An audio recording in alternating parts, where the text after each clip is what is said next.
fattest bird. Early bird eat the fattest worm. Good morning. I hope you're on your way to work or on your way to school or on your way to a productive day. Don't forget to turn on your notification bell so when I come alive, you guys could see the content, or when I drop a video, you guys could see that video. Don't forget to subscribe. Don't forget to comment. And again, people, stop bad mind the subscription button. Now, people, in this day and age, we black folks at times don't remember ourselves. Don't remember that when we are outnumbered in a place where we go, we're definitely looking for death and trouble. When we go to a bar and leave our home to drink, we're off our guard. When we sleep at people's home that don't look like us, even look like us, we're off our guard. When we go out there nowadays is in the world and people have so much hate, look out for problems. Anyways, people, a black man was stomped in a bar to death, choke, beaten by a bar stool, and all these things, and nobody in the bar helped. Listen for this one for yourself. Racism. Preston Coleman is still in the hospital days after police say he was brutally attacked inside a VFW in Aliquippa. Now his family is saying they believe this is a hate crime. But for him not to do nothing to this person, never seen this person, never had an encounter with him, it's unreal. And for it to happen for so long and no one did anything is insane. It's inhumane. Coleman now in an induced coma after police say this man, 39-year-old Brett Hours, viciously attacked and strangled Coleman for roughly 30 minutes at the VFW on Sunday. Hours has been on the run ever since and is considered dangerous. Aliquippa police saying several people were in the bar and some may have participated in the attack as well. The attack captured on surveillance video, police saying it was unprovoked. The family saying Coleman was the only black person at the bar and no one stepped in to help. My father never knew these people before. He's a member. My grandfather was a veteran. He's also there a lot. Like he's known there. So it's just unreal that they allowed that to happen to someone that they know. And more charges may be forthcoming. For now, reporting in downtown Pittsburgh, Ava Rash, Pittsburgh's Action News 4. All right, peace and blessings, all praises to the Most High. The clip. 53-year-old Preston Coleman III is currently in a medically induced coma after this savage 39-year-old Brett Hours savagely beat him for a period of 30 minutes in a bar full of people. And that beating has been caught on tape, but what's most devastating is, as the daughter said, no one in the bar helped, stepped in to help. No one in the bar called the police. And I'm going to play another clip which describes what happened, what the man did, full of people. Because of the severity of the injuries, turned himself in about 7 minutes. And then he just stands up and starts punching this man. And probably caught off guard. Mr. Coleman, you don't look like someone who can't handle himself, but he was probably caught off guard, and he continued to be a victim of this man beating for 30 minutes. So much so, they said that Hours had to take a break, catch his breath, and then went back over there, smashing him with a bar stool and also strangling him. You hear this shit. And as the daughter said, Mr. Coleman, was a regular at that lot. Even one time in the fight, people, even in a moment in the fight, the white guy ended up stomping on him and stepping on his throat. The black man is in a coma. They will caught you off guard outside when you're going to your car. They will beat you down in the bar. I warn my kids all the time, be careful where you go, be careful where you go, be careful where you go. Because when you're outnumbered, you're both mainly and boldly will be dead. Let's continue. Now, we don't know if there's supposed to be a membership to enter there, but his daughter said he was regular there. He was known there. The bar was right down the street from his house. His father was a veteran, so I guess that's what made him gain entry into the place. As we have seen in a lot of instances, sometimes you have to be careful on the places that you hang out at. Exactly. Let's listen to the next part. Tonight, Barry Pintar has the latest on efforts to find the suspected attacker. I am here at the VFW on Penn Avenue here in Aliquippa. I want to start with this right here. This criminal complaint reads like the most brutal scene you've ever seen in any movie you've ever seen. So as we go through the details, just a warning, what's coming ahead is quite graphic.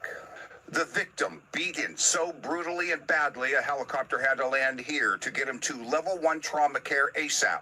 This is the man police are saying is the suspect, 39-year-old Brett Hours. District Attorney Nate Bible says Hours is dangerous. What if someone should happen to see this man? Sure. Do not approach him.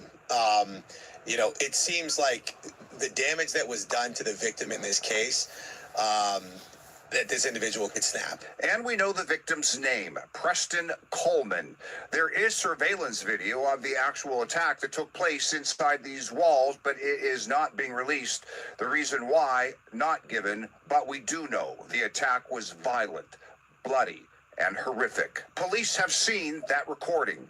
Key timeline points from the police report say, unprovoked, Hours stands up and punches the victim in the face repeatedly. When the victim tries to escape, Hours ups the attack and begins kicking him in the head. The victim is, quote, blood-soaked and frail. Hours then grabs a bar stool and, quote, bludgeons Preston. The relentless punching and kicking goes on for a long time. Blood is splattered on the walls. Hours then begins stringing Preston. The endless attack continues for 30 minutes. Hours then leaves the bar with his girlfriend and is gone by the time police arrive. I do believe that they knew each other, and the Aliquippa police were familiar with both individuals. Okay. But, from what they told me, that the victim was almost unrecognizable. The victim, Preston Coleman, remains in the hospital fighting for his life.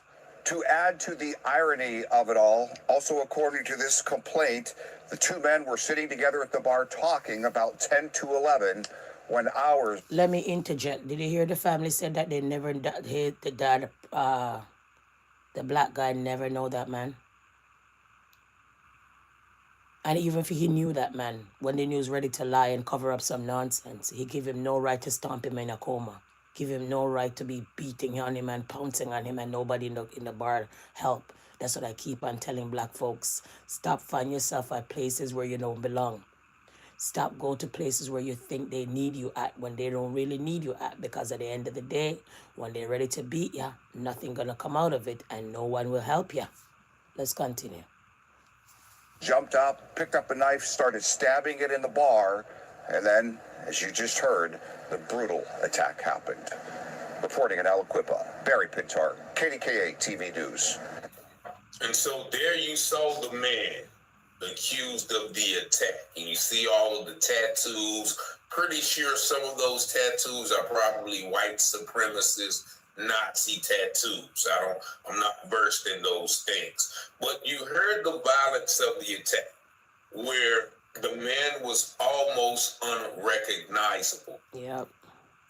And the detective, whoever that guy was, contradicts what the daughter says. No, my father didn't know those people. What did I say? He didn't know those people. And that's another part of the media trying to make it sound not bad as it is. Just like the daughter said, this should be classified as a hate crime. Mm-hmm. Where are all the hate crime advocates who are stopping Asian hate and all of that good stuff? Where is the bill now? Can we dust that off and bring that off the shelf for our brother, Mr. Preston Coleman? Let me go into some of these details real quick, because this article gives some in-depth details. And it says the family of Preston Coleman III said he was beaten unprovoked and mercilessly for nearly 30 minutes Sunday inside the lodge on Aliquippa's Penn Avenue.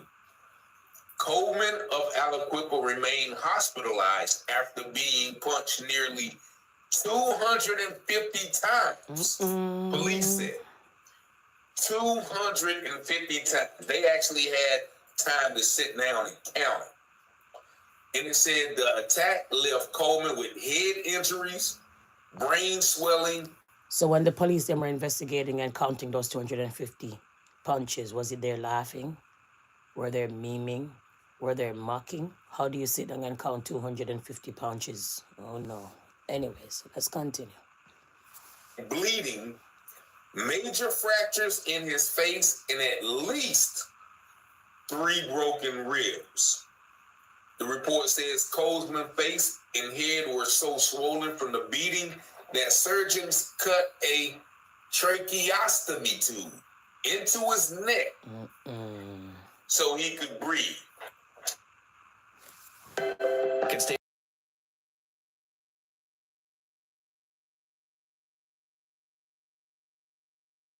And here is once again the details, more details. Now, the Brown guy, Ronald Brown, turned himself in, and he was charged with 3 criminal charges, including aggravated assault and liability for the conduct of another person. After police said he punched Coleman up to 7 times in the midst of the attack. Wow. Now, those are cookie cutter kindergarten charges, because they charged the other guy with attempted homicide. So if you're charging one person with attempted homicide and the other person participated in the act, why then is this person not charged? And they said this guy. Exactly. So one is on the loose that did the brutal beating, the 250 punches, is on the run, people. Could you imagine? So let's flip the script. If a black man or a black man was punching a white guy in an all-black bar, what would occur? What would occur? So you think people are in the interest of us? They're not. We think at times our skin is our protection. It's not. Be mindful out there where you go and drink and hang out when you're outnumbered. Peace and love.